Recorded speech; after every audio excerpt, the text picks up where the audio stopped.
Good morning बच्चा लोग, एक बार फिर से आप सभी का बहुत-बहुत स्वागत है। आज की केमिस्ट्री की क्लास में हम लोग इक्विवेलेंट वेट के बहुत इंपॉर्टेंट क्वेश्चन सॉल्व करने चलेंगे, जो ऐसे क्वेश्चंस हैं जो आपके प्रीवियस ईयर में आए हुए हैं, इसी तरीके के क्वेश्चंस बनते हैं। तो आज की वीडियो में हम लोग कुछ और नए टाइप्स के इक्विवेलेंट के क्वेश्चन सॉल्व करेंगे, ठीक है? इक्विवेलेंट का क्वेश्चन हम लोग सॉल्व कर रहे हैं पिछले 2 लेक्चर से, जिसमें हमने आपको इक्विवेलेंट का पहले बेसिक समझाया, उसमें जो है बेसिक क्वेश्चंस कराए। उसके बाद फिर हमने आपको नेक्स्ट जो और क्वेश्चंस टाइप्स के बनते हैं उसको समझाएं, और आज की क्लास में अलग टाइप के क्वेश्चन को समझाएंगे, ठीक है? क्योंकि अलग अलग टाइप में करके जब हम पढ़ते हैं तो हमको पढ़ना और समझना आसान हो जाता है। तो हमने आपके लिए मतलब इजी तरीके से आप कैसे समझ पाएंगे, तो उसको हमने डिजाइन किया, फिर उसके हिसाब से आपको लेक्चर्स प्रोवाइड कर रहे हैं, ठीक है? तो चलिए केमिस्ट्री का हम लोग क्वेश्चंस जो इक्विवेलेंट के आते हैं उसको देखते हैं, और उस पे कैसे कॉन्सेप्ट लगा करके सॉल्व कर सकते हैं उसको भी आज की क्लास में समझेंगे, ठीक है? तो बने रहिएगा क्लास में लास्ट तक, ताकि आपको ऐसे क्वेश्चंस क्लियर हो जाए जो आपको पॉलिटेक्निक और आईआरटी दोनों में हेल्प करते हैं, क्योंकि ये ऐसा टॉपिक है, ब्रॉड टॉपिक है, बड़ा टॉपिक है, इससे क्वेश्चंस बनने हैं, ठीक है? इससे क्वेश्चन लगभग हर साल बनते हैं। तो बहुत सारे क्वेश्चंस, ठीक है, हम आपके लिए डेली के डेली, ये जो आप कॉपी देखते हैं सोचते होंगे कि ये बहुत 4 साल 5 साल जमाने की कॉपी होगी, ऐसा नहीं है। डेली के डेली आपके लिए न्यूज जो क्वेश्चन है, नए नए जो क्वेश्चन है, उसको आपके लिए लाते हैं, ताकि आप अच्छे से क्वेश्चन समझ पाए, प्रैक्टिस कर पाए, ठीक है? अच्छे अच्छे क्वेश्चंस, क्योंकि किताब जो है उनमें क्वेश्चंस तो बहुत सारे हैं, लेकिन अच्छे क्वेश्चंस, है ना, आपको मिलना थोड़ा मुश्किल होता है, क्योंकि आप अभी तैयारी कर रहे हैं, है ना, लर्निंग फेज में है, तो आप ये समझ नहीं पाएंगे कौन सा क्वेश्चन इंपॉर्टेंट है, कौन सा नहीं है। तो जो हम यहाँ पर कराते हैं, उन्हीं के तरीके के क्वेश्चन कराते हैं जो आपके एग्जाम में आते हैं, ठीक है? तो चलिए, अब देखिए क्वेश्चन पहले हम लोग समझेंगे, फिर समझेंगे कि इसको सॉल्व कैसे किया जाए, ठीक है? आप क्वेश्चन पढ़िएगा, ट्राई कीजिएगा। क्या क्वेश्चन है? एक धातु एक धातु के एक धातु के देखिए, एक चीज आपको बता दें, अगर आप लेक्चर के बीच में कूद करके आते हैं तो आपको ज्यादा कुछ समझ में नहीं आएगा। तो इसलिए पूरी प्लेलिस्ट बनी हुई है, चैनल पे आप चले जाइए, फिजिक्स केमिस्ट्री मैथ सबकी प्लेलिस्ट बनी है। प्लेलिस्ट के हिसाब से लाइन से आएंगे तभी आपको समझ में आएगा, क्योंकि क्लास के जैसा पूरा बैच चल रहा है, ठीक है? कैप्सूल बैच चल रहा है। तो आपको ऐसा नहीं है कि आप बीच की क्लास में कहीं से आ जाएंगे और आपको समझ में आएगा। तो आप कोशिश कीजिए कि आप लाइन से चले, ठीक है? चलिए, तो एक धातु के 0.09 ग्राम को तनु अम्ल तनु अम्ल के साथ तनु अम्ल के साथ अभिक्रिया अभिक्रिया कराने पर एनटीपी पर एनटीपी पर 40 घन सेंटीमीटर हाइड्रोजन हाइड्रोजन को हम एच लिख दें, हाइड्रोजन गैस, ये हाइड्रोजन लिखना है यहाँ पे आपको, है ना? हमने एच लिख दिया जल्दी के लिए। हाइड्रोजन गैस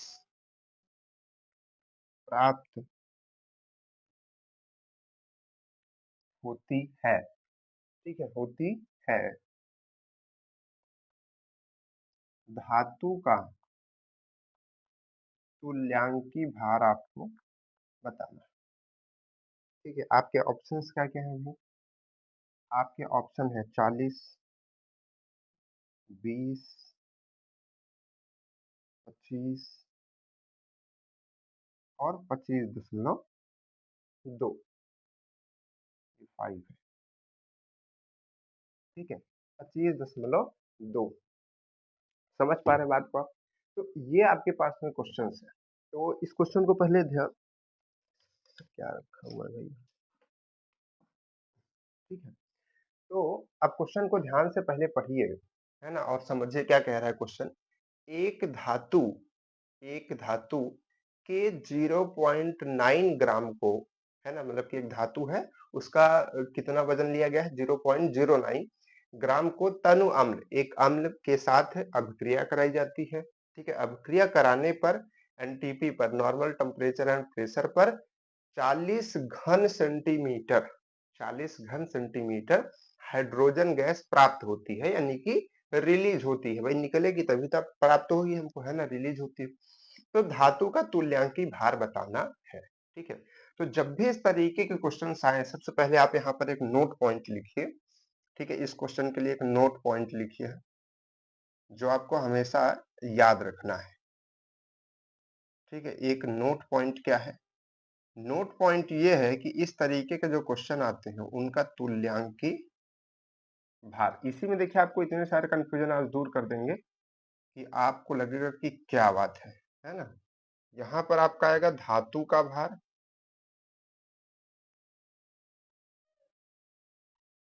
धातु का भार और मल्टीप्लाइड बाई जो हाइड्रोजन, क्योंकि हाइड्रोजन की बात हो रही है तो हाइड्रोजन का जो वेट होता है 0.008, यही होता है ना। ठीक है, उसके बाद क्या है, नीचे में रहता है आपका एनटीपी पर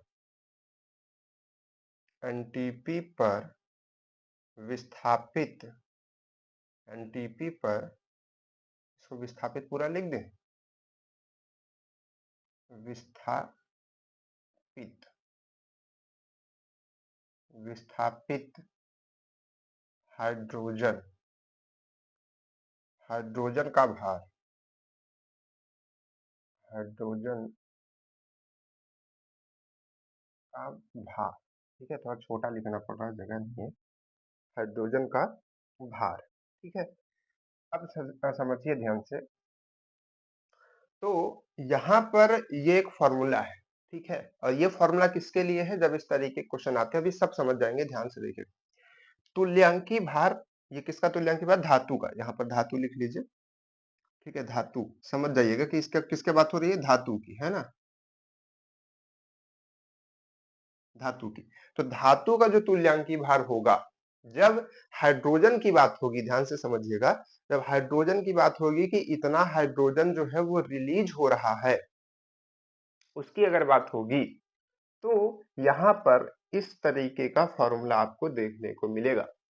आपने तुल्यांकी भार का फॉर्मूला क्या पढ़ा था? आपने तुल्यांकी भार का फॉर्मूला पढ़ा था कि तुल्यांकी भार बराबर यहाँ पर परमाणु भार, ठीक है, परमाणु भार, और यहाँ पर एन फैक्टर, एन फैक्टर ऐसे करके फॉर्मूला पढ़ा था, है ना। और एन फैक्टर में क्या आता था? एन फैक्टर में क्या आता था? कभी जितना एच रिलीज होता है वो आता था, आता था नहीं, जब अम्ल के साथ रिएक्शन होती थी, जैसे HCl हो गया, CH3COOH हो गया, है ना, एसिटिक अम्ल जिसको कहते हैं, है ना, सल्फ्यूरिक अम्ल हो गया, ये सब जब रिएक्शन करते तो हम H को देखते थे, हाइड्रोजन को देखते थे कि कितना हाइड्रोजन वहां से रिलीज हो रहा है, एक हो रहा है कि दो हो रहा है। तो सेम वही चीज यहाँ पर आपको देखनी है, क्योंकि यहाँ पर रिएक्शन किसके साथ हो रही है? एक अम्ल के साथ हो रही है। तो जब अम्ल के साथ रिएक्शन होगी तो आपको क्या देखना है, इसमें आपको दिया रहेगा खुद ब खुद कि इतना हाइड्रोजन गैस प्राप्त हुई। इसका मतलब क्या? इसका मतलब ये कि इतना जो है हाइड्रोजन रिलीज हुई, तो इसका एन फैक्टर क्या हो जाएगा? यही चीज हो जाएगी, यानी कि 40 घन सेंटीमीटर, यही इसका एन फैक्टर हो जाएगा। और परमाणु भार जो है आपका, जो ये वजन दिया रहेगा, ये आपका धातु का जो वजन, और उसको मल्टीप्लाई करेंगे हाइड्रोजन के साथ, अगर हाइड्रोजन रहेगा तो हाइड्रोजन के साथ, बाकी और एलिमेंट रहेगा तो उसको अभी समझेंगे। ठीक है, पहले हाइड्रोजन का। ठीक है, तो बेसिक हम लोग क्या करते थे, यहाँ परमाणु भार लिखते थे और यहाँ पर जितना एन रिलीज होता था उसकी संख्या लिखते थे, जब हम अम्ल का निकालते थे तब, है ना, ऐसा करते थे। ठीक है, हमने पिछले लेक्चर में समझाया था। अब देखिए, यहाँ पर वही सेम चीज है कि धातु का पर अगर हमको तुल्यांकी भार निकालना है तो धातु का भार और मल्टीप्लाइड में ये आपको लिखना पड़ेगा जिसका भी है, जैसे हाइड्रोजन का, है ना, और एनटीपी पर विस्थापित हाइड्रोजन का भार, यानी कि जितना हाइड्रोजन विस्थापित हुआ। लेकिन यहाँ पर जो हाइड्रोजन दिया है, ये क्या दिया है? ये दिया है 40 घन सेंटीमीटर। 40 घन सेंटीमीटर का मतलब क्या होता है? अगर इसको आप ऐसे लिखेंगे तो 40 सेंटीमीटर क्यूब, इसका मतलब यही है। और ये वैल्यू क्या रिप्रेजेंट करती है? क्यूब क्या रिप्रेजेंट करती है? कि यह एक आयतन है ना, ये क्या है? आयतन के टर्म में दिया है, आयतन के टर्म में दिया है ना। भार तो दिया नहीं है, देखिए ये तो भार दिया है, यहाँ पर धातु का भार दिया है इतना ग्राम, क्योंकि भार को हम ग्राम में नापते हैं, तो इसकी वैल्यू तो यहाँ पर रख सकते हैं, लेकिन यहाँ पर हाइड्रोजन का भार हमको नहीं दिया है, हाइड्रोजन का हमको आयतन दिया है। तो आयतन दिया है, तो भार को हम लोग उसमें आयतन में कन्वर्ट कर लेंगे। तो इसी का दूसरा फॉर्मूला क्या बन जाएगा, सेम। यहां पर आप सेम रखिए, धातु का भार, ठीक है, मल्टीप्लाइड बाई 1.008, और यहाँ पर फिर से एनटीपी पर विस्थापित को वी लिख दे रहे हैं, इसको समझिएगा, है ना, शॉर्ट टर्म। विस्थापित हाइड्रोजन का आयतन मल्टीप्लाइड बाई 0.00009, 4 वाली जीरो, ठीक है, ये जीरो 4 वाली है, ठीक। तो कहने का मतलब है कि अगर भार देता है तो हम सीधे सीधे वैल्यू रख सकते हैं, अगर आयतन देता है तो हम आयतन रखेंगे और इससे मल्टीप्लाई कर देंगे तो वो काम हमारा हो जाएगा, ठीक है। तो दोनों बातें आपको ध्यान रखनी है, किसके लिए, अम्ल के लिए, ठीक है। जब हाइड्रोजन की बात होगी और अम्ल की बात होगी तब। अब दिमाग में इस फॉर्मूले को रखिए, आप इसके बाद क्वेश्चन सॉल्व करेंगे तो और क्लियरिटी आपको आएगी, है ना। देखिए क्या कह रहा था, अब क्वेश्चन पे आते हैं। एक धातु का इतना ग्राम, हमको पता है कि धातु है, अम्ल के साथ रिएक्शन हो रही है, कौन सा फॉर्मूला लगेगा, जो हमने बताया था हाइड्रोजन वाला, है ना।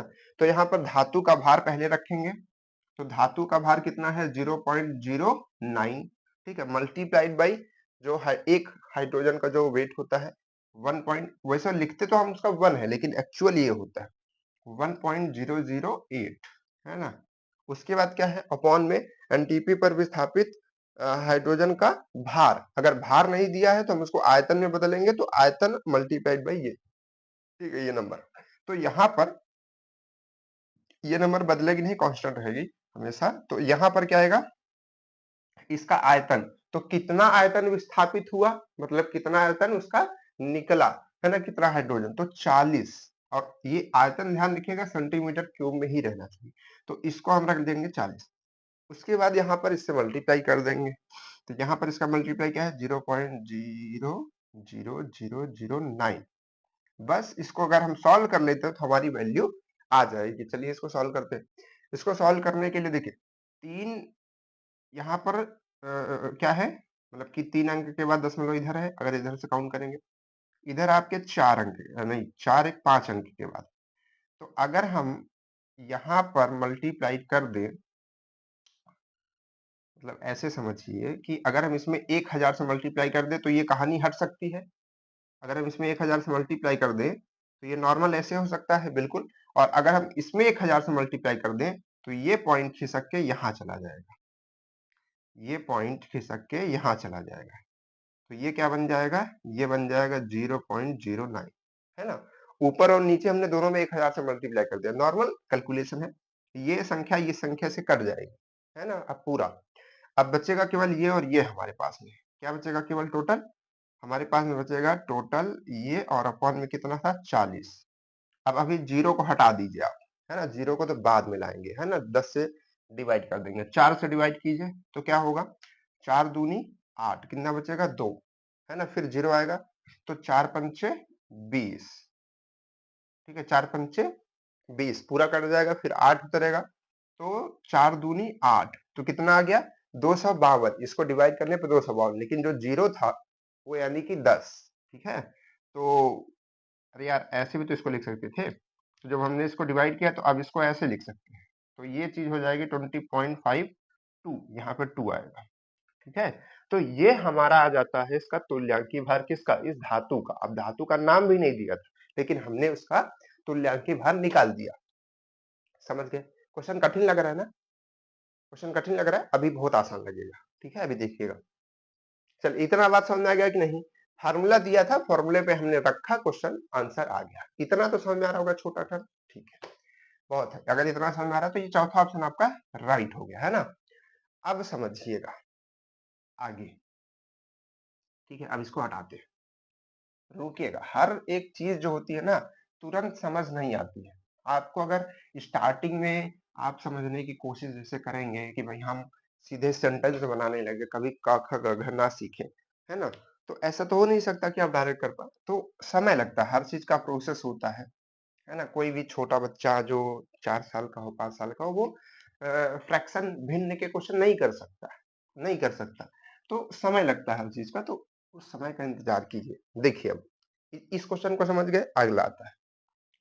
एक एक एक धातु एक धातु के 65 ग्राम को तनु अम्ल H2SO4 में में क्या लिखा है? भिगाने मिलाने सॉरी, अपनी राइटिंग खुद ही नहीं समझ पा रहा। मिलाने पर 2 ग्राम हाइड्रोजन गैस विस्थापित हुई धातु का तुल्यांकी भार, आपके ऑप्शन है 16, 22, 16.25, 32.5। ठीक है? ठीक। अब देखिएगा ध्यान से। क्या कह रहा है क्वेश्चन? अब पहले क्वेश्चन को जब इस तरीके क्वेश्चन जब भी आप रीड करें, सबसे पहले समझ लें धातु की बात हो रही है और अम्ल के साथ रिएक्शन हो रहा है। अम्ल के साथ मतलब हाइड्रोजन को देखेंगे। ठीक है? तो यहाँ पर क्या है कि एक धातु के 65 ग्राम, यानी कि धातु का तो हमको वजन दे दिया है। ठीक है? को तनु अम्ल H2SO4, उसमें धातु कोई यहाँ पर जो आपका अम्ल है वो कुछ भी लिखा हो, उससे हमको मतलब नहीं। H2SO4 लिखा हो, अम्ल ही केवल लिखा है, HCl लिखा हो, कुछ लिखा, अम्ल होना चाहिए। तो H2SO4 कभी ऐसा भी हो सकता है, एक चीज हो सकती है कंडीशन, कि एक धातु के 65 ग्राम को H2SO4 के साथ रिएक्शन कराया गया।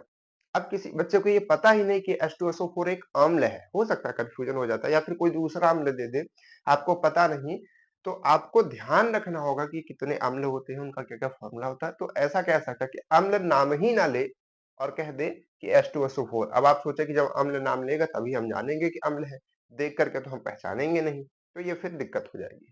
ठीक है? चलिए, तो H2SO4 में मिलाने पर 2 ग्राम हाइड्रोजन विस्थापित होती है, या फिर अगर आपको क्वेश्चन में हाइड्रोजन विस्थापित आ गया तो समझ जाइए कि ये अम्ल वाली ही कहानी है।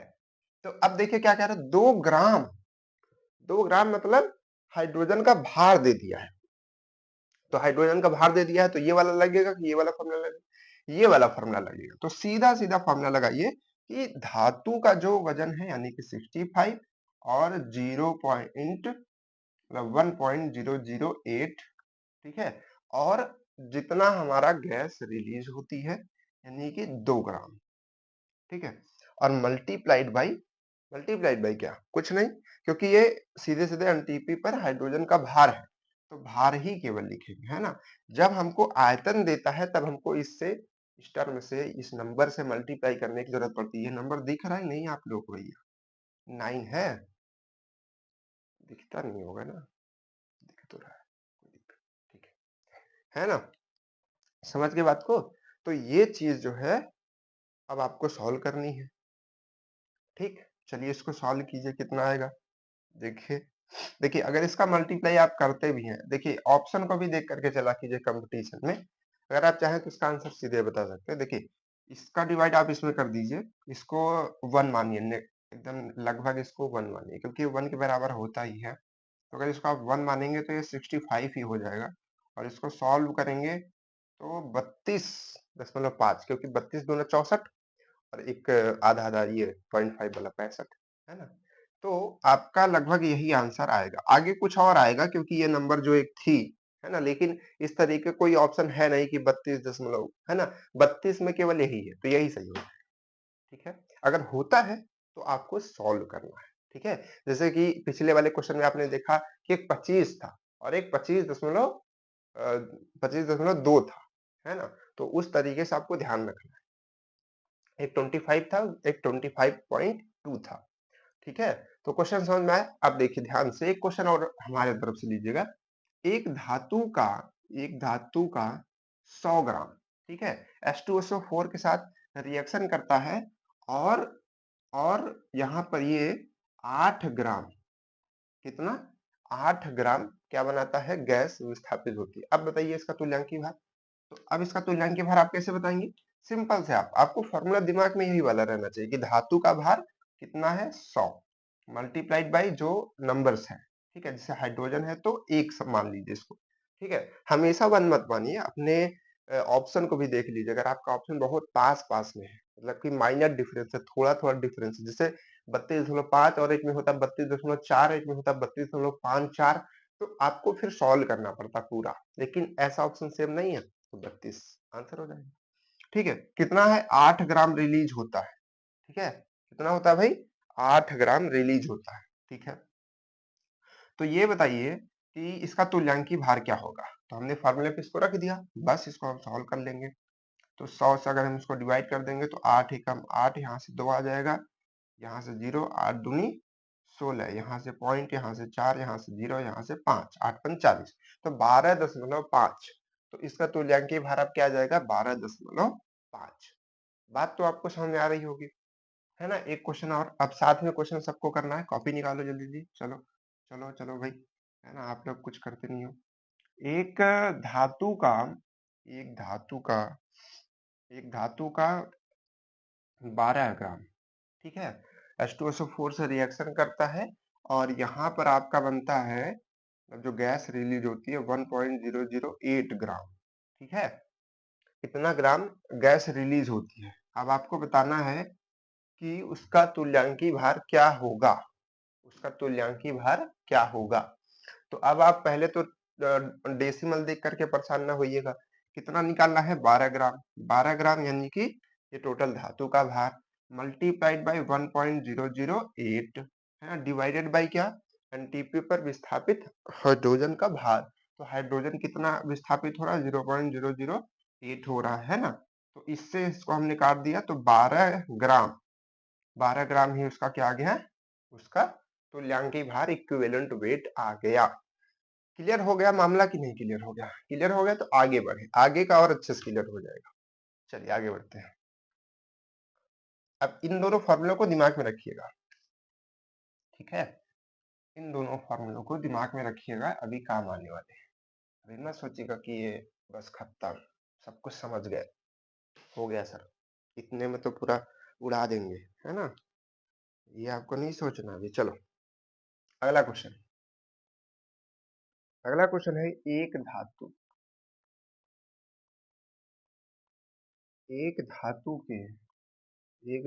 के 0.52 ग्राम को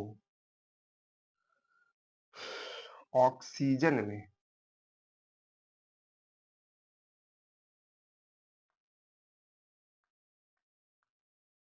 ऑक्सीजन में गर्म गर्म करने पर ऑक्सीजन में गर्म करने पर 0.65 ग्राम ऑक्साइड प्राप्त होता है। ऑक्साइड प्राप्त होता है।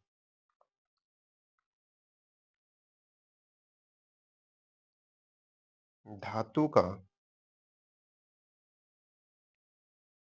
तुल्यांकी भार, आपके ऑप्शन है 15.2, 16.5, 31 और 32। ध्यान से कीजिएगा क्योंकि क्वेश्चंस का जो ऑप्शन है वो बहुत करीब करीब है, ठीक है? आप लोग सॉल्व कीजिए इसको थोड़ा सा। टाइम हो गया भाई, ठीक है? ठीक, तो इसको कैसे सॉल्व किया जा सकता है, थोड़ा सोचिएगा।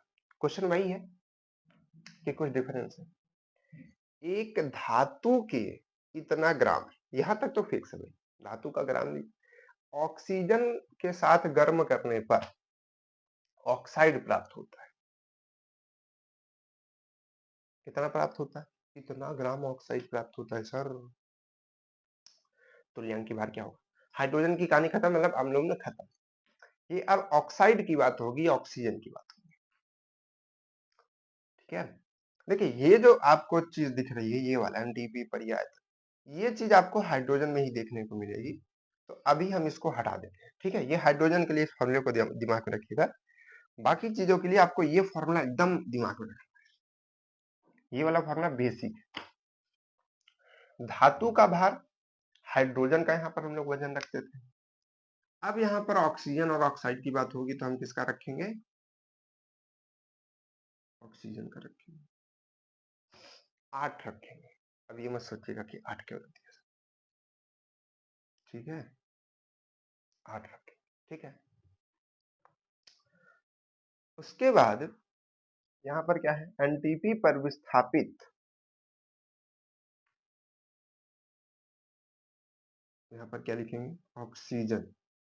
या फिर ऐसे लिखेंगे, क्योंकि यहाँ पर विस्थापित तो कुछ नहीं होता है, प्रयुक्त होता है।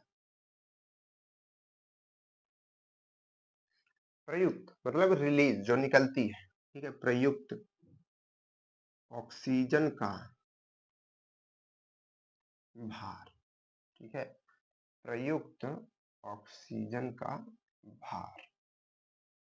ठीक, this is your next formula.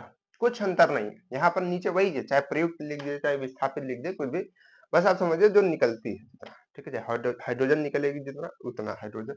Oxygen तो ऑक्सीजन, क्लोरीन तो क्लोरीन। अभी क्लोरीन की भी बात करेंगे।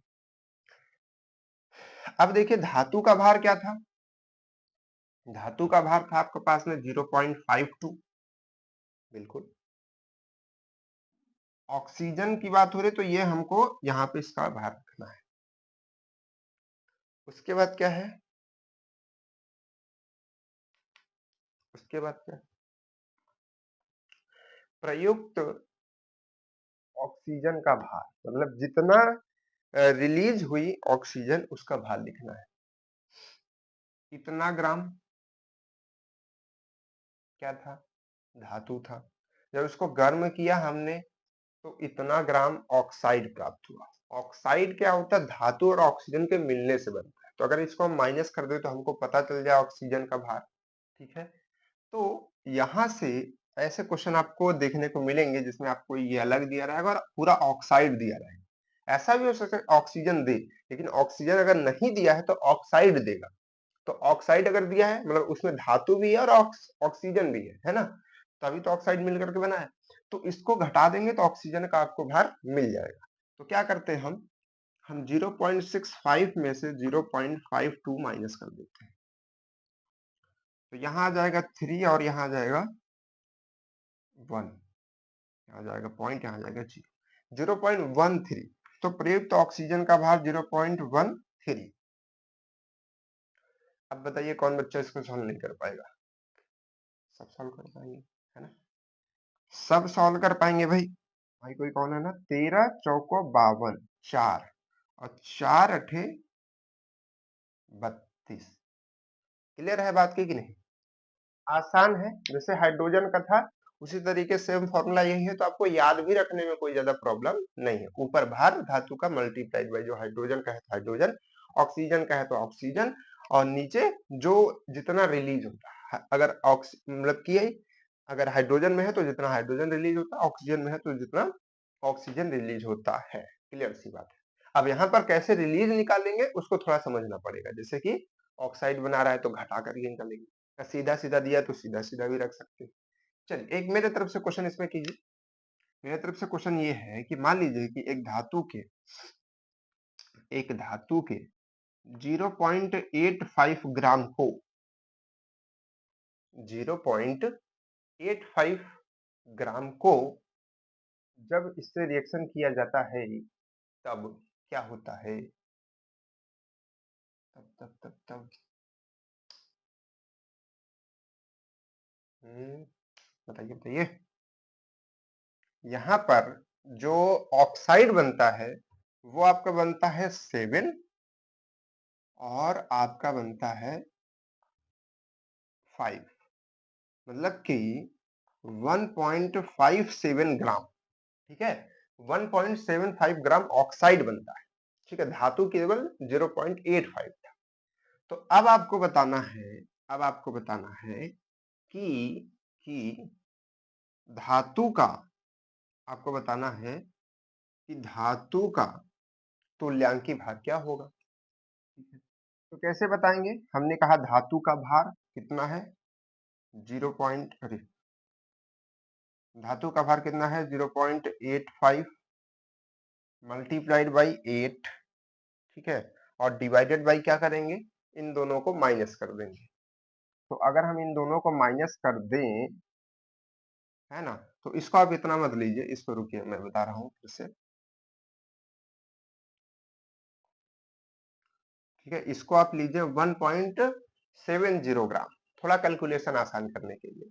ठीक है, तो अब क्या होगा, अब हम इतना हमारे पास में धातु हो गया और इतना हमारे पास में ऑक्साइड हो गया। अब इसको रिएक्शन से मत लीजिएगा कृपया। देखिए, फिजिक्स, मैथ और केमिस्ट्री में यही तो डिफरेंस है। मैथ और फिजिक्स में ये चीज है कि भाई अगर हम 4 और 5 रखते हैं तो वो हमारे पास में 9 आएगा। क्लियर है, हर जगह क्लियर है। लेकिन यहाँ पर क्लियर नहीं कि इतना ग्राम और ऑक्साइड में गर्म करेंगे तो जरूरी है कि इतना ही बने, हम अपने से अज्यूम करके नहीं ले सकते। फिलहाल क्वेश्चन सॉल्व करने के लिए बस इसको ले रहे हैं। ठीक है, कोई भी केमिस्ट्री का लवर बच्चा इसको दिल पे नहीं लेगा प्लीज, है ना। तो यहाँ पर हम क्या करेंगे, ऑक्सीजन निकालेंगे कि कितना प्रयुक्त हुआ। हमने कहा जितना ऑक्साइड है टोटल होता है उसमें 0.70, माइनस करेंगे 0.85 को, तो इसको माइनस करने पे क्या आएगा आपके पास में 0.85 ही आएगा। एक बार सॉल्व कीजिएगा, यहाँ पर करेंगे 5 आएगा, यहाँ पर अगर हमने कर दिया तो ये 6 हो जाएगा, यहाँ पर 6। ठीक है, तो यहाँ पे ये कैरी करेगा तो 16 और 8 में 16 जाएगा तो 11। क्लियर, तो इतना ही आएगा इसका, ये भी तो 0.85, तो ये सीधा सीधा कट जाएगा तो सीधा आएगा 8 ग्राम। ठीक है, तो ये हमने बस ऐसे सॉल्व करने के लिए बनाया। ठीक है, तो आई होप आपको ये भी बात समझ में आ गई होगी। हाइड्रोजन जैसे समझ में आया वैसे ऑक्सीजन समझ में आ गया होगा। ठीक है, कुछ और क्वेश्चन कर ले इसके, आइए देखते हैं क्वेश्चन है इसके और तो करते हैं, है ना। इसका क्वेश्चन क्या है भाई, और ये हो गया। चलिए, इसका अगला क्वेश्चन ध्यान से समझिए। अब आपको करना है ना 48 ग्राम 48 ग्राम mg को जलाने पर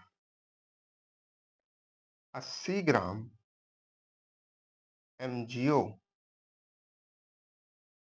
प्राप्त हुआ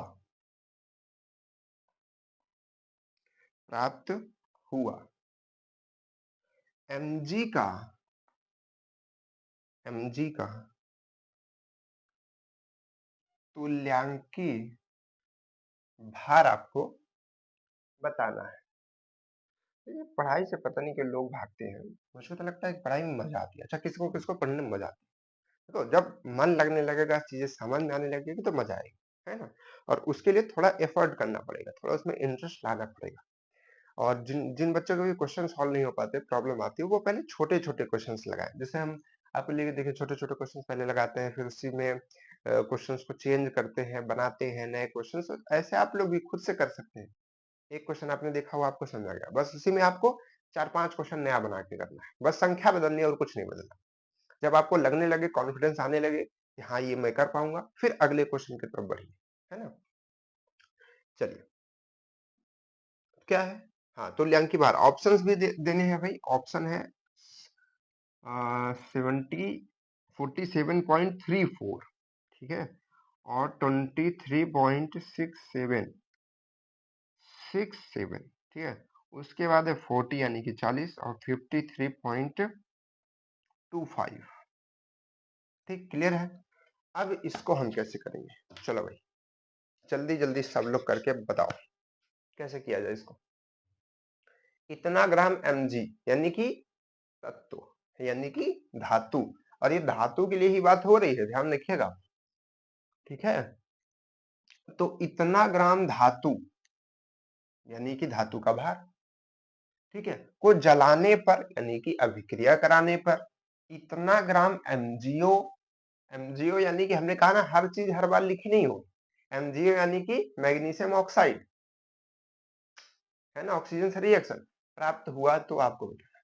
तो अब यहाँ पर लिखा ऑक्सीजन या ऑक्साइड या कुछ भी लिखा नहीं लिखा, लेकिन हमको समझ में आना है कैसे, क्योंकि मैग्नीशियम का ऑक्सीजन से रिएक्शन हो गया है।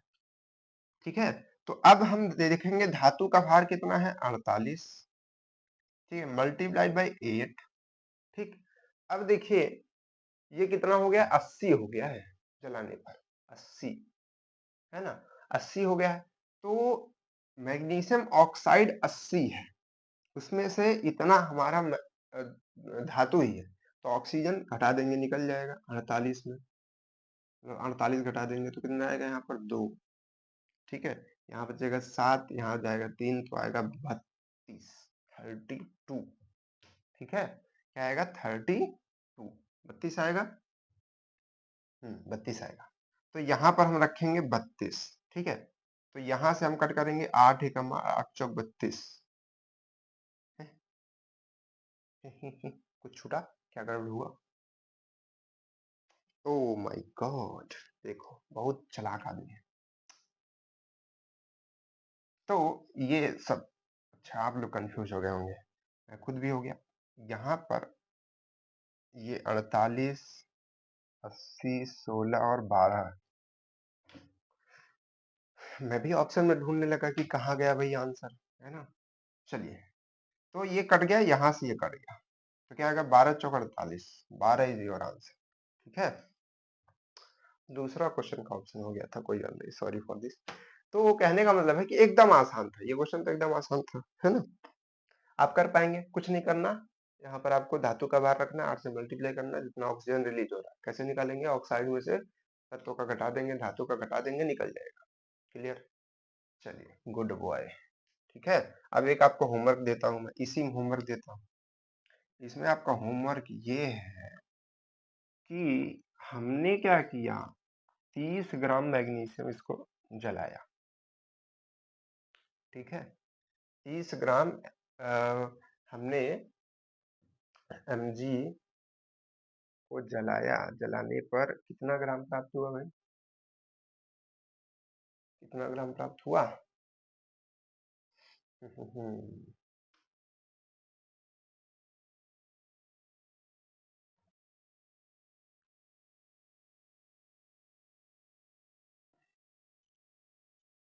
ठीक है, ऐसा कर रहा ना कैलकुलेशन आपके लिए आसान होता, कि क्योंकि कमेंट में बच्चे कुछ कुछ पॉइंट्स लिख देते हैं, तो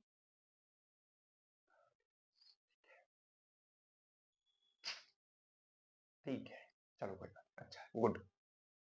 ठीक, तो ये आप लोग जो है कीजिएगा और बताइएगा, ठीक है, कि आपका तुल्यांकी भार इसका क्या आ रहा है, इसका होमवर्क है।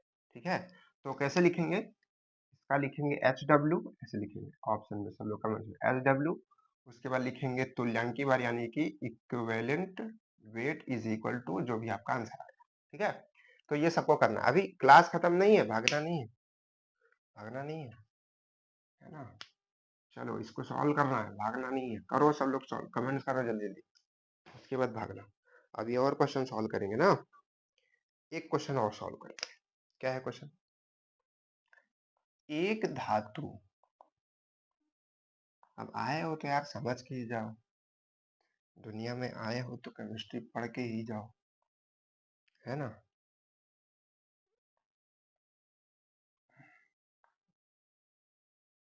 क्लोराइड में 60%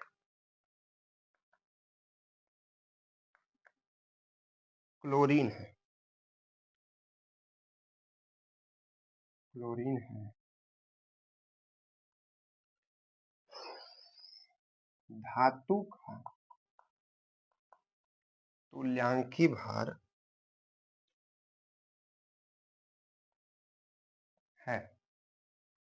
आपके ऑप्शंस जो इसके पहले लिखा था।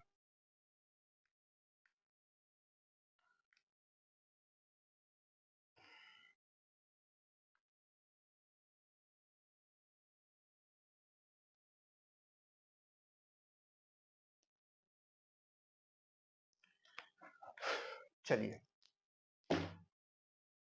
ठीक है। अब ऑक्सीजन की कहानी खत्म, हाइड्रोजन की कहानी खत्म, आ गया अपना क्लोरीन, क्लोरीन और क्लोराइड। ठीक है। अब इसमें क्या होगा? सेम फॉर्मूला, सेम थिंग, ज्यादा कुछ बदलेगा नहीं। क्या बदलेगा? 8 की जगह 35.5 हो जाएगा सर। ऑक्सीजन की जगह क्लोरीन हो जाएगा सर। और क्या हो सकता है? और कुछ हो सकता है क्या? नहीं हो सकता। बस सिंपल। तो जैसे उसमें हाइड्रोजन की जगह बदला था, ऑक्सीजन हुआ था, ऑक्सीजन की वैल्यू कर लीजिए। बस तीनों चीज एकदम सेम है, इसीलिए मैं आपसे कह रहा था अभी क्लास अंतिम होते होते आपको सब कुछ समझ में आ जाएगा, सब कुछ। ठीक है। तो धातु का भार क्या है? ओ माय गॉड, यहाँ पर तो ये सब दिया ही नहीं। धातु के क्लोराइड में 60% क्लोरीन है, तो धातु का तुल्यांकी भार क्या होगा? 60% क्लोरीन है ना, तो क्लोरीन को 60 मान लो। क्लोरीन को 60 मान लोगे तो तत्व कितना परसेंट होगा? बाकी जो बचेगा तत्व होगा। तो धातु हमारे पास में है 40% और क्लोरीन है हमारे पास 60%। तो धातु का भार हो गया 40। ठीक है। मल्टीप्लाइड बाई 3.50, नहीं, थ्री 30 क्या बोलेंगे, 35.5, सॉरी, मजाक है ना। तो यहां पर अपॉन में क्या करेंगे? प्रयुक्त जो क्लोरीन है, तो क्या कह रहा है कि क्लोराइड में इतना क्लोरीन ही है। क्लोराइड 100%, जिसमें से 40% धातु और 60% क्लोरीन। गुड। चलिए, तो यहां पर रखे क्लोरीन, इसको काट दिया, इसको काटा 2, इसको काटा 3। अब 3 से 5 5 10 3 13 कटेगा नहीं। क्या कटेगा भाई? 13 दूनी 26 नहीं कटेगा। तो क्या करता हूँ, इसको इसमें डिवाइड करता हूँ, है ना। इसको करूंगा तो 1 आएगा, फिर करूंगा तो 1 आएगा, फिर पॉइंट आएगा। ठीक है। क्या बचेगा? 2 बचेगा। तो पॉइंट में आएगा, इसके बगल में 5। तो कितना? 8 त्रिक 24, 8 आएगा, 8 त्रिक 24। ठीक है। तो 24, 1 बचेगा, फिर आएगा 3 3 जा 9, 3 आएगा। अब ये चलता जाएगा 3 3। ठीक है। तो अब इसको रोक दीजिए। अब ये 2 अभी बचा हुआ है, तो मल्टीप्लाइड बाई 2। अब इसको इससे मल्टीप्लाई कीजिए, तो 2 का आएगा 6, 8 दूनी 16 का 6, हासिल लगेगा 1। तो यहाँ पर 2 1 3 और यहाँ पर 2, तो लगभग 23 6 6। ठीक है। ये आपका आंसर हो जाएगा। क्लियर हुआ कि नहीं क्लियर? कुछ करना पड़ा है? नहीं करना पड़ा है ना जी। तो जल्दी से सॉल्व कर लीजिए, है ना। ठीक है। आई बात समझ में? ऐसे ही इस तरीके के क्वेश्चंस को सॉल्व वॉल्व करना होता है। चलिए, आ गया तो अच्छी बात है। एक और क्वेश्चन लिख लीजिए मेरे तरफ से, मेरे तरफ से, मेरे तरफ से ये क्वेश्चन है कि अब की बारी ये chlorine 20%, that is 20% of whole chloride. Okay. अब आपको बताना है कि इसका तुल्यांकी भाग क्या होगा। आप सारे एच साथ में बता सकते हैं कमेंट्स करके, अलग अलग बता सकते हैं, कोई दिक्कत नहीं। ठीक है। हम समझ जाएंगे। ओके। चलिए, अब क्या सबको कमेंट्स करना है? देखिए, कमेंट जब आप करते हैं ना, तो आप इसका मतलब इंगेज हो रहे हैं, आप क्लास में इंटरेस्ट रख रहे हैं, समझ रहे हैं। जो आप बताते हैं, तो कभी कभी ऐसा भी होता है कि जब आप यहाँ सॉल्व करिए होते हैं और अब जब आप एग्जाम में कर रहे होते हैं, अच्छा कभी ऐसा तो आपके दिमाग में हुआ होगा कि जब आप कोई पेज पलट रहे होंगे या फिर कोई चीज देख रहे होंगे और वो एग्जाम में आ जाती है, एग्जैक्ट आपने नहीं देखा है, तो एग्जाम टाइम में बार बार दिमाग में वही इमेज आती है कि यार हमने इसको उस पेज पे देखा था, पेज के इस साइड पे देखा था, है ना। हमने उसको इधर देखा था, इस कलर का था, ऐसा था, लेकिन एकदम क्लियर नहीं आ रहा। है ना? तो सेम वही चीज़ जब आप कमेंट्स करते हैं, तो आपको दिमाग में वो चीज़ बसती है और क्या भरोसा कि आपको एकदम अच्छे तरीके से उसमें दिमाग में रह जाए। तो जब वहाँ पर जाएँगे तो वो आपको हेल्प कर सकती है कुछ, है ना? तो समझिएगा इस चीज़ को। तो इसको कीजिएगा। इसके बाद मेरा एक क्वेश्चन और है ना? क्वेश्चन एक और है, छोड़ूँगा नहीं अभी। अभी कितना टाइम हो गया है? देख लेता हूँ एक बार। चलिए, अभी बहुत टाइम है ना? टाइम का तो अ, बहुत है। एक धातु के देखिए जितने टाइप के क्वेश्चन होते हैं वो सब मैं करा दूँगा। मैंने आपसे वादा किया है कि ये जो बैच है, कैप्सूल बैच, ये आपको किसी भी पेड बैच से चाहे पॉलिटेक्निक चाहे आईआरटी, ठीक है? डिप्लोमा कॉलेज कोई भी, किसी भी पेड बैच से आपको बेहतर दूँगा, ये मेरा वादा है। आप ये मत कभी सोचिएगा कि सर फ्री का है तो है ना अच्छा नहीं होगा, व्हाइट बोर्ड पे है तो अच्छा नहीं होगा, है ना? ये सब अगर आप दिमाग में लाएँगे तो आप कभी पढ़ नहीं पाएँगे, ठीक है? क्योंकि टीचर को उसके पढ़ाने के तरीके, उसके क्वेश्चन इन सब से पहचाना जाता है। उसका बोर्ड और उसका बैच फ्री है कि नहीं है, ₹100 में है कि नहीं है ना? 100 में है तो खराब होगा, 1000 में है, 10,000 में है। ऑफलाइन कोचिंग में पता है आईआरटी के बच्चे कितने-कितने पढ़ते हैं, जो बच्चे पढ़े होंगे वो जानते होंगे 10-10 हज़ार फीस ली जाती है, ठीक है? और यहाँ फ्री में देके पढ़ रहे हो और उस पे भी कहते हो कि सर ऐसा नहीं ऐसा, है ना? तो इस चीज़ को समझो बात, ठीक है? तो हमने कहा था कि किसी भी पेड बैच से आपको अच्छी क्लासेस देंगे, ये ध्यान रखिएगा। एक धातु के